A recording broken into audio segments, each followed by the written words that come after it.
Counselor Basics, Volunteer Training, 3 of 3. Here are some basic information to help you be a more successful counselor. Child development. Each child is unique and will come to camp with unique needs and experiences. So even though they're in a certain age group and you might have certain expectations from them, they have had their own development at home through their own experiences and may be a little bit different from each other. So it is best to get to know your campers to help make their time at camp as best as possible.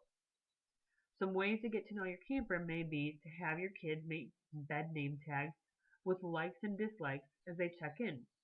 This keeps them occupied as all the campers are checking in, lets them kind of introduce themselves to you and other people in their cabin, and also lets you know what to expect from them. Once everybody's there, you can do some icebreakers to help you and your cabin mates learn about other campers. This could be something like share something about yourself. It could be a name game. It could be some kind of silly dance. Then, when addressing campers, use their names and ask questions about their life. Ask them about what kind of family they live with. Do they have pets? What do they like to do? Are there any sports they like to play? What's their favorite food? Even though each child is different, general child development trends can help you know a general expectation of what you can expect from your campers. Again, all people learn in different methods as well, so it can be helpful to present information for rules and activity in multiple learning methods, such as visual, audio, and tactile, and kinesthetic. Some general child development trends. For our younger campers, the 7 to 9-year-olds, they'll have minimal upper body strength. They should be potty trained. They should be energetic, but then kind of crash easily. They might have some spatial awareness issues. They're fairly concrete, literal. They'll frighten easily. They have short attention spans. They're still getting used to being apart from their family and friends, so this is where homesickness might be more common. They are going to be huge on following your example, and you're a big role model to them. They have a concrete understanding of God, but they'll have vast degrees of biblical knowledge, and they'll ask a lot of questions. Older children, 10 to 12 years old, the girls will start already being more mature than boys. They'll have self-control when performing motor activities.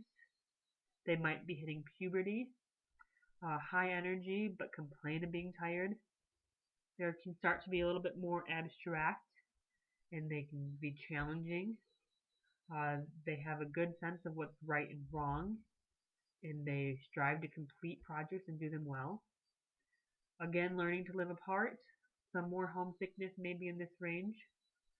Boys will often be competitive, and girls will start to be having crushes. Spiritually, they're going to have more of a personal faith and have a bigger grasp on bigger issues. They'll be memorizing, and they may want to rebel from what they were first. The 12 to 14 years old, we have puberty in the males again, concerned with the appearance. Awkward because they might be getting lanky and not in control of their body yet. They're idealistic and may becoming across as negative. They'll be able to put themselves in other people's shoes and kind of understand how others might feel. Their decision making focuses on the present, not the future. They're going to be competitive. They don't want to be embarrassed. They want to belong. They have a desire to be respected by you as an adult. They're going to make their own decisions about faith, but they might want to discuss the issues, and they may question contents of the Bible. Our oldest youth, the 15 to 18-year-olds, the largest and strongest. Their physical appearance is going to be a main concern, and therefore they need privacy when they're changing, and they actually might need a good deal amount of sleep. They're abstract, will have specialized skills. They're going to have feelings and emotions that are going to be critical towards themselves. Again, they want to be accepted. They might be more easily persuaded for peer pressure. They'll question you as an authority. They'll begin to question a lot more and making their own decisions about attending church and having full discussions about their spiritual beliefs. Some different learning methods. Some people are logical. They have intrapersonal, which is self-reflection, musical, that have rhythmic and tonal patterns that really help them remember, spatial, that's mental images and pictures will really help them, linguistic, so that's the words and listening to people, reading and writing, interpersonal, working with others will really help them learn and understand. You have bodily or kinesthetic, so the movement or touching will help them learning. And then you have the naturalist, that using nature will help them identify with things. Discipline is going to be a huge part of your success as a counselor. So let's suggest 5 C's of discipline. First, clarify. Clarify the rules that you'll put in place and why. Again, structure is important for your campers to feel safe. Your rules should be limited. You shouldn't have long lists of rules, but make sure they're clear and consistent and cover all the basics. Again, you can do rules as a cabin together to let the campers be a part of making the rules. Communicate. Communicate these rules to your campers. Kids want boundaries and want to earn your trust, but that means you need to make sure that they understand what the expectations are. So if you set cabin rules, you're communicating these rules to your campers during this time. Then you need consistency. Apply the rules consistently. If you have rules, you have to follow through on them. You can't have the rules and then let them slide. Consequences. Enforce consequences when broken. If your consequences aren't applied, then your rules don't mean a whole lot. Character. Stress character does count. Discipline is similar to the values of the UCC, which lying can erode trust.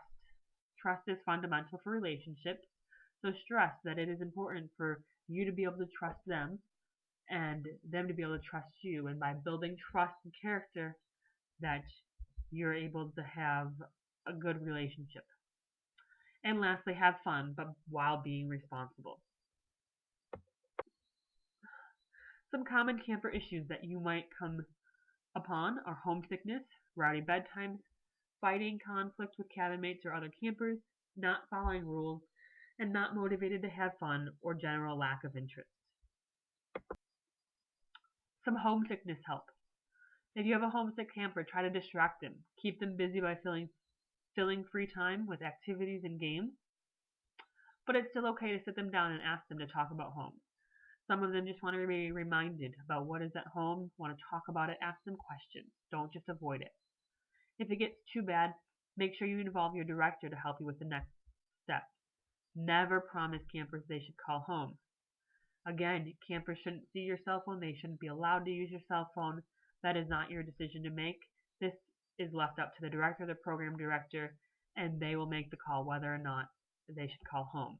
Oftentimes, calling home, talking to their parents can actually make homesickness work. Rowdy bedtime tip. Follow a bedtime routine. This can involve having everybody getting ready for bed, doing a devotion, slowing down, maybe reading a book, lights out warning of 5 minutes till lights out, so you're getting into a routine so they know what to expect. For elementary age kids, it can be really helpful to bring an age-appropriate book that you can read to them at bedtime. A soothing voice to listen to can help them calm down and allow them to fall asleep. And if they fall asleep more quickly, you can avoid some of the homesickness as they start thinking about things while they're shutting down. If necessary, if you're having problems at bedtime, ask your director for extra support. Fighting conflict. Sit down with the individuals involved and act as a mediator. Talk about what happened, ask them to give your side of the story, ask them what should have happened and how they should do it. Make sure you keep calm. Ask why the behavior is happening. Help them show how it makes other people feel. Explain to them how that made the other people involved feel. And set consequences for if the behavior continues. Follow through with these consequences. Notify the director of any of these behaviors. If this behavior continues, your director will talk to them and help them make decisions about consequences. But any violence is not tolerated, and directors will immediately send these campers home. Not following rules. Make your cabin rules on the first day. Involve the campers in making rules. Discuss consequences, and have the campers sign these rules and display them in the cabin. This will help set a tone for the week and make sure that everybody understands the expectations and the consequences. Rules can include respect for others and their items, cleaning up after yourself, and other things. Follow through with the consequences, and then if there's issues with the rules, revisit them to remind the campers. Not motivated, lack of interest or help. Because you're a role model, you're the counselor, a lot of our campers are looking up to you. So show interest in the activities yourself, and it'll seem cool, and more campers will want to do it. If they just aren't interested, see if there's a problem that could be solved. Maybe they're nervous of something, or maybe they just don't want to get wet in a certain activity, so maybe you can find part of the activity that won't get them wet, or maybe they're nervous of their ability to play a sport, so maybe they can act as a referee. You can also share a story about how you were scared or apprehensive about something, but in the end you were glad to do it. This is making a connection between you and your camper so that they can kind of be encouraged to step out of their bubble. And again, see if there's an alternative way they can participate in the activity or another activity that they can go to. You have now completed the Counselor Basics training video. This was video 3 of 3. So as soon as you complete the Counselor Basics quiz to document your completion of the training, you have completed the volunteer training. There's other resources on the website. Feel free to browse them, and we'll see you at camp.